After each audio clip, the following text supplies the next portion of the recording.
నమస్తే సార్. నమస్కారం అండి. తెలంగాణలోనే తీసుకుందాం లలిత్ గారు. జోగిని వ్యవస్థ, దేవదాసి వ్యవస్థలు, ఈ వ్యవస్థలన్నీ ఎక్కడి నుంచి పుట్టుకొచ్చినాయి? వీటి వల్ల ఆడవారికి అన్యాయం జరగలేదా? ఆడవారికే కాదు, అసలు కంప్లీట్ ఆ ఫ్యామిలీ మొత్తానికి వారిని ఆ వ్యవస్థలో భాగం చేసి పెళ్ళిళ్ళు ఏమీ లేకుండా చేసి, ఇంకా ఒక రకంగా పాతకాలంలో, ఇప్పుడు ఓకే, పాతకాలంలో వారి పైన ఆ గ్రామంలో ఉండే పెద్దలు కానివ్వండి, మిగతా వారందరూ కానివ్వండి, వారిని వాడుకోవటం, ఇవన్నీ నిజాలు కదా?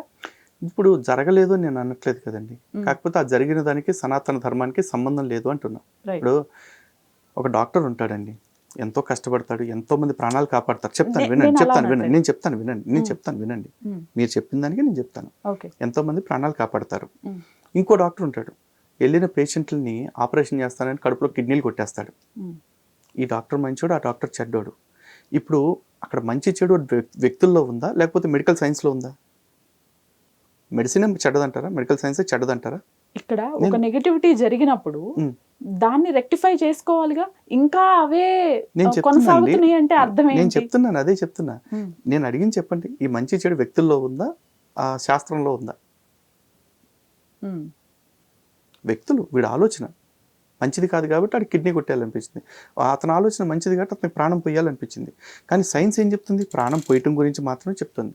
అలాగే ఓ శాస్త్రవేత్త ఉంటాడు, దేశాన్ని కాపాడటం కోసం అత్యాధునిక ఆయుధాలు తయారు చేస్తాడు.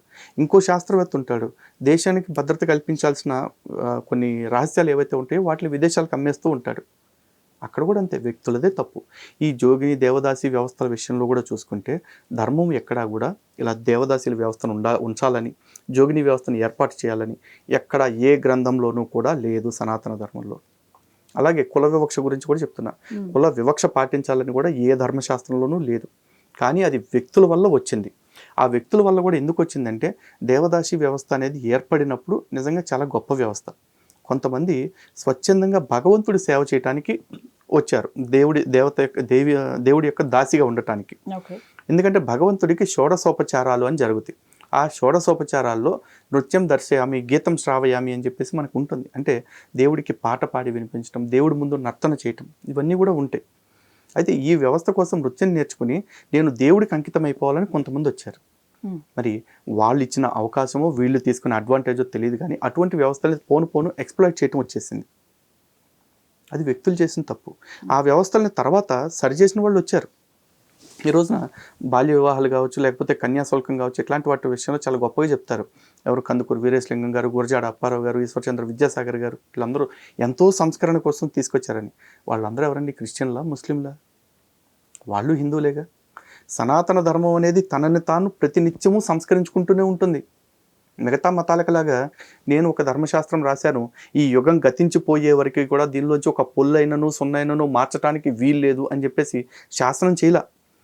ఈవెన్ మనుధర్మ శాస్త్రంలో కూడా చాలా క్లియర్గా చెప్పారు, శృతి స్మృతి విరోధేతు శృతిరేవ గరీయసి అని చెప్పేసి. అంటే దైవదత్తమైన శృతికి, మానవ ప్రోక్తమైన స్మృతికి ఏదన్నా డిఫరెన్స్ వస్తుంది అంటే శృతి ఆధారంగా చేసుకుని దీన్ని సరి చేసుకోవచ్చు ఎప్పుడైనా సరే అని చెప్పేసి చెప్పారు. ఇది నేను రాశాను కాబట్టి నా మాటే శాస్త్రం అని చెప్పి ఎవ్వడూ రాయలేదు. సనాతన ధర్మం is so flexible as it looks like so complex. సనాతన ధర్మం అనేది శాస్త్రం ప్రకారం ఎక్కడా మిస్టేక్ లేదు అని అన్నారు. శాస్త్రం ప్రకారము చదువు అనేది, యజ్ఞోపవేదాలు అనేవి మగవాడికే అనేది ఎక్కడా లేదా? లేదండి. ఎందుకంటే వేదం స్వయంగా చెప్తుంది కదా, యథేమాం వాచ్యం కళ్యాణి మావదాని జనేభ్య బ్రహ్మ రాజన్యాభ్యాం శూద్రాయచ చార్యాయచ స్వాయచారణాయచ అని చెప్పేసి. మరి ఎందుకు ఈ ఉపనయనాలు ఇవన్నీ వీళ్ళకే జరిగినాయి?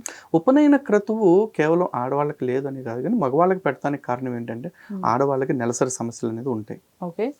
అయితే ఇక్కడ ఆడవాళ్ళలో మరి వేదం నేర్చుకున్న వాళ్ళు లేరా అంటే, జనకుడి సభలో చాలా గొప్ప గొప్ప వాళ్ళు ఉన్నారు. మైత్రేయి, గార్గి, అరుంధతి, ఇట్లాంటి వాళ్ళు చాలా మంది ఉన్నారు కదా. వీళ్ళంతా వేదంలో నిష్ణాతులు, వేద చర్చల్లో పాల్గొన్నారు వాళ్ళు ఆ రోజుల్లోనే. దీనిపైన ఇంకొంచెం బోల్డ్గా వెళ్దాం. కేవలం ఈ నెలసరికి సంబంధించిన ఒక రీజన్ని పట్టుకొని ఆడవారికి ఉపనయనం ఇట్లాంటివి జరగలేదంటారా? అదేనా రీజన్? నాకు తెలిసిన రీజన్ అయితే అదొకటి చెప్పారండి. ఎందుకంటే ఆ సమయంలో ఇప్పుడు యజ్ఞోపవీత ధారణ చేసిన వాళ్ళకి ప్రతినిత్యం గాయత్రి చేసుకోవాలి, ప్రతినిత్యం అగ్నిహోత్రం చేసుకోవాల్సి ఉంటుంది. వాళ్ళకి ప్రతి నిత్యం కూడా సంధ్యావందనం చేసుకోవాల్సి ఉంటుంది. కానీ ఆడవాళ్ళకి ఏంటంటే ఈ నెలసరిలో ఉన్నప్పుడు వాళ్ళకి రెస్ట్ కావాలి. ఈ రెస్ట్ కాలంలో కూడా వాళ్ళకి ఇది మెడ నుంచి ఈ జంధ్యం ఉంది అనుకోండి, వాళ్ళు ఆ కాలంలో అన్ని పనులు చేయలేరు. చెరువు దాకా వెళ్ళి సంధ్యావందనం చేసుకోవటం కానీ, లేకపోతే ఇతరత్ర క్రతువులు చేయటం, అగ్నికార్యం చేయటం కానీ ఇవన్నీ చేయలేరు కదా. కాబట్టి వాళ్ళకి ఇవన్నీ మీకు అవసరం లేదు అని చెప్పేసి చెప్పారు. అండ్ అది లేకపోయినా కూడా స్త్రీ అంటేనే మనకి గాయత్రి మాత ఎంత పవిత్రమో ప్రతి స్త్రీ కూడా అంతే పవిత్రం మనకి. స్త్రీలు ప్రత్యేకంగా యజ్ఞోపేత ధారణ చేయాల్సిన అవసరం లేదు. ఎందుకంటే వాళ్ళు అప్పటికే మంగళసూత్ర ధారణ చేస్తూ ఉంటారు. అలా అని చెప్పి వాళ్ళ విద్యకి ఎక్కడా దూరం చేయలేదండి. ఎంతోమంది ఈవెన్ మీరు శంకరాచార్యుల వారి చరిత్రలో కూడా చూసుకుంటే మండన మిశ్రుడి భార్య ఉభయ భారతీదేవి, ఆవిడ కూడా చర్చలో పాల్గొన్నారు. చర్చకి సమన్వయకర్తగా ఉన్నారు ఆవిడ. ఏ చదువు లేకుండానే ఇద్దరు మహాపండితుల మధ్య చర్చను ఆవిడ సమన్వయం చేయగలిగారా? లేదండి. ఇవన్నీ కూడా ఏంటంటే ఆడవాళ్ళని రెచ్చగొడుతూ ఉన్నారు. ఈ ఫెమినిజం పేరుతోటి ఆడవాళ్ళని రెచ్చగొట్టి చక్కగా ఇంటిల్లిపాది ఆకలి తీర్చే అమ్మని అంగడి బొమ్మని చేసుకొచ్చేసారు బయటికి తీసుకొచ్చి. అంతే. అండ్ మోరోవర్ మీరు చూడండి, ఫెమినిజం పేరుతోటి ఇప్పుడు ఎవరైతే చాలామంది మగవాళ్ళు మేము ఫెమినిస్టు ఆడవాళ్ళకి సపోర్ట్ చేస్తామంటున్నారో వాళ్ళందరూ ఆడవాళ్ళకి సపోర్ట్ చేయడానికి కనుక కారణం ఒకటే ఉందండి. ఆ ఆడవాళ్ళందరినీ ఏదో ఒక రూపాన ఇంటిని విడిచిపెట్టి బయటకు వచ్చేలా చేస్తే ఈడు వాడుకోవచ్చని, అంతకు మించి ఏమీ లేదు. ఇప్పుడు మీ పాయింట్ ఆఫ్ వ్యూలో ఏంటి అంటే ఆడవారు ఇంటికే పరిమితం అవ్వాలి అంటారా, లేకపోతే బయటికి రావటం కరెక్ట్ కాదు అంటారా? ఆడవాళ్ళు ఇంటికి పరిమితం అయిపోయిన భారతదేశం ఎప్పుడూ లేదండి. అంటే విధులు పంచుకోవటం, ఇప్పుడు చెప్తారు కదా సపరేషన్ ఆఫ్ డ్యూటీస్ అని చెప్పేసి, షేరింగ్ ఆఫ్ డ్యూటీస్ అని చెప్పేసి. అంతే. మగవాడు బయట తిరిగి పొలం పని చేసి గొడ్డు చాకరీ చేసి కష్టపడి తీసుకొస్తూ ఉంటే ఆ కష్టపడి వచ్చినోడితో సహా ఇంట్లో ఉన్న పిల్లలందరికీ కూడా విద్యాబుద్ధులు ఆ తల్లే చూసింది, ఆకలి ఆ తల్లే తీర్చింది, ఆ ఇంటి మొత్తాన్ని ఆ తల్లే కాపలా కాసింది. అందులో స్త్రీ పాత్ర ఎక్కడ తక్కువైంది చెప్పండి? ఎవడైనా సరే పట్టపగలు కూడా దొంగతనానికి రారు. కారణం ఏంటంటే అమ్మో ఇంట్లో యజమాని ఉంటుందని చెప్పేసి.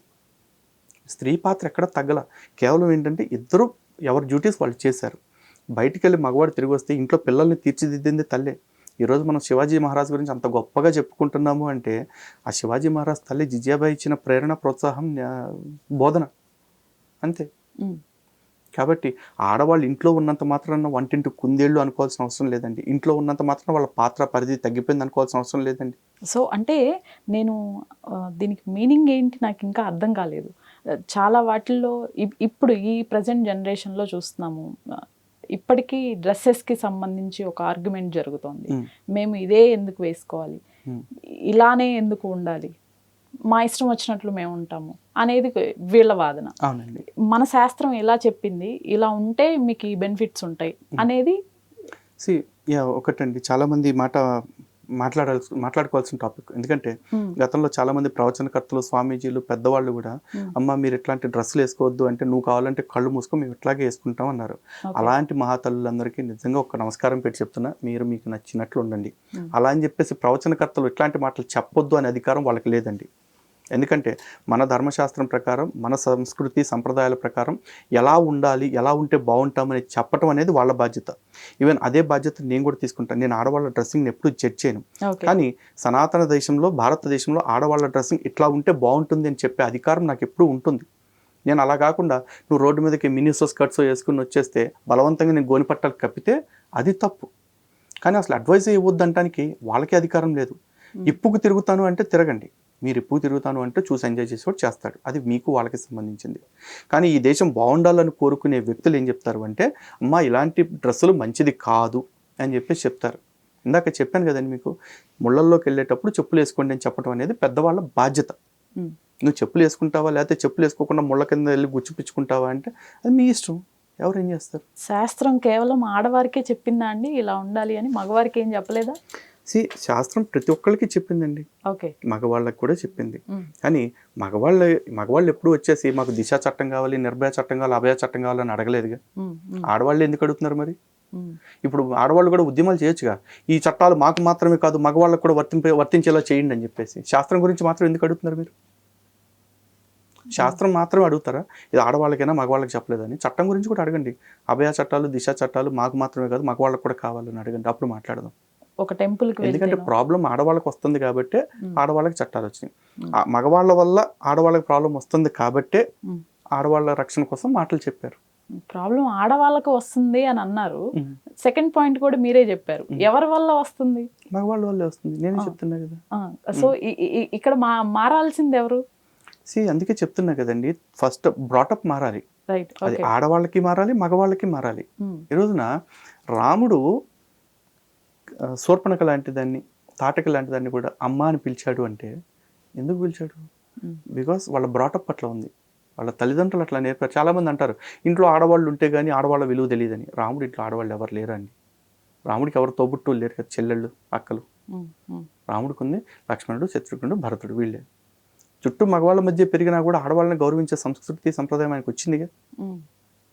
దాన్ని ఏమంటారు మరి? ఎవ్రీథింగ్ కమ్స్ ఫ్రమ్ బ్రాటప్ అంతే. ప్రతి వాళ్ళు నేర్పాలి. తల్లిదండ్రులు మగవాడికి నేర్పాలి, అరే నువ్వు వీధుల్లోకి పోతున్నావంటే నువ్వు చూడాల్సింది ఆడదాన్ని కాదు, అమ్మని చూడాలి, అక్కని చూడాలి అని చెప్పేసి చెప్పాలి. అలాగే ఆడవాళ్ళకు కూడా వీధుల్లోకి వెళ్ళేటప్పుడు, అమ్మ నువ్వు అంగాంగ ప్రదర్శన చేయడానికి వీధుల్లోకి వెళ్ళకూడదమ్మా, నీ అందం ప్రదర్శించడానికి వీధుల్లోకి వెళ్ళకూడదు. నీకు అందం అనేది భగవంతుడు ఇచ్చిన వరం. ఎవడో వచ్చి పాప నువ్వు సూపర్ ఉన్నావు తెలుసా అని అడిగితే పొంగిపోవాల్సిన అవసరంలా. ఎందుకంటే తను నిజంగా అందంగా ఉంటే తన అద్దంలో చూసుకుంటే తనకే తెలుస్తుంది. ఎవడో కాంప్లిమెంట్స్ కోసం తను తప్పిస్తుంది అంటే తను తప్పుదారి పడటానికి దగ్గరగా ఉన్నట్టే. ఆ విధానాలకు దూరంగా ఉండమని చెప్పేసి తల్లిదండ్రులు నేర్పుకుంటూ వెళ్ళాలి పిల్లలకి. కానీ ఇవన్నీ నేర్పమన్నాం అనుకోండి, పాతకాలపు చింతకాయలాగా తాతగారి కబుర్లు చెప్తాడు వీడంతా అని చెప్పేసి అనుకుంటారు. నీకు ఇవన్నీ ముతక్ కబుర్లాగా అనిపిస్తున్నాయి అంటే ప్రాబ్లం నాది కాదు. ఎందుకంటే మేము శాస్త్రాలు చదువుకుంటున్న వాళ్ళం, శాస్త్రాలు అధ్యయనం చేస్తున్న వాళ్ళం కాబట్టి శాస్త్రం ఏం చెప్తుంది, లేదు సంస్కృతి బాగుండాలనుకుంటున్నాం కాబట్టి సంస్కృతి ఏ విధంగా ఉంటే బాగుంటుంది అని మేము చెప్తామండి. ఈ రోజున ధర్మం అనేది చూసుకుంటే ప్రతి ప్రాంతానికి మారిపోతూ ఉంటుంది. అమెరికా వాడు జీన్స్ వేసుకుంటున్నాడు అనుకోండి, జీన్స్ వేసుకోవటం తప్పు అని మనం అనలేం. ఎందుకంటే వాడి వాతావరణ కండిషన్స్ని బట్టి వాడికి ఆ డ్రెస్సింగ్ యాప్ట్ అది. అదే ఆఫ్రికాకి వెళ్ళినప్పుడు వాళ్ళు చాలా వరకు బేర్ స్ట్రిప్తో ఉంటారు బాడీతోటి. వాళ్ళు అట్లా ఎందుకు ఉంటున్నారు అంటే వాడికున్న ఎండకి వాడికున్న చిరాక్కి అట్లా ఉంటుంది వాడికి. అదే బ్రిటన్ లాంటి చోటుకి వెళ్ళిపోతే ఇక్కడ మనం అన్నం చేత్తో తినమని చెప్తారు. బ్రిటన్లో పూర్వం స్పూన్స్ ఫోర్క్స్తో తినేవాళ్ళు. కారణం ఏంటంటే వాళ్ళకి విపరీతమైన చలి ఉండేది అక్కడ. ఆ చలికాలంలో తట్టుకోలేక ఆ పద్దాక చేతులు కడుక్కోవటానికి వీటికి తట్టుకోలేక వాళ్ళు స్పూన్స్ అనేది అరేంజ్ చేసుకున్నారు. ఆ స్పూన్స్ వీటితో తినడం మొదలుపెట్టారు. వాడికి అక్కడ అవసరం అది. ఆ స్పూన్ని కడిగినా కూడా వేడి నీళ్ళలోనో చన్నీళ్ళలోనో కడిగినా వాడికి చలి అనిపించదు. కాబట్టి ఆడు తిన్నాడు కాబట్టి నేను తినాలనుకోవటం, ఈడు జీన్స్ వేసాడు కాబట్టి నేను వేయాలనుకోవటం, ఆడు ఇప్పుకు తిరిగాడు కాబట్టి నేను ఇప్పుకు తిరగాలనుకోవటం, ఈ కంపారిటివ్ లివింగ్ వల్ల సమస్యలు వస్తున్నాయి మనకి. ఈరోజు మన దేశంలోనే చూసుకుంటే ఇక్కడ ఆలయాల్లో అర్చక స్వాములు పైన పై వస్త్రం వేసుకోరు, షర్ట్ వేసుకోరు. కానీ నార్త్ ఇండియాలోకి వెళ్ళామనుకోండి షర్ట్ లేకుండా వాళ్ళు చేయలేరు. ఎందుకంటే అక్కడ ఉండే చలి అట్లాంటిది. మరి ఇక్కడ వద్దని చెప్పిన శాస్త్రం అక్కడ వేసుకోమని ఎందుకు చెప్పింది? ధర్మం ఎప్పుడు కూడా దేశ కాలమాన పరిస్థితులను బట్టి మారుతూ ఉంటుంది.